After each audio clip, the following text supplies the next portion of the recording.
Lah iki aku lagi ning warung lesehan asli Pak Kopiah. Lokasine ning Kulon Terminal Karangpandan. Wah, iki. Porsine emang oke, sakmene iki iso nggo wong loro. Regane yo murah kok. Lah iki aku nyoba menu sing keloro. Capcay kuah lho. Hmm.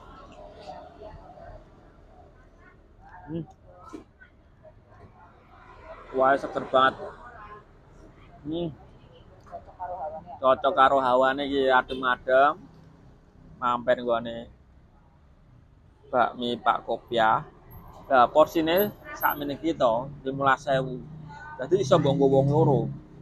Nah, warung iki wis suwe banget lho, kat tahun 1974.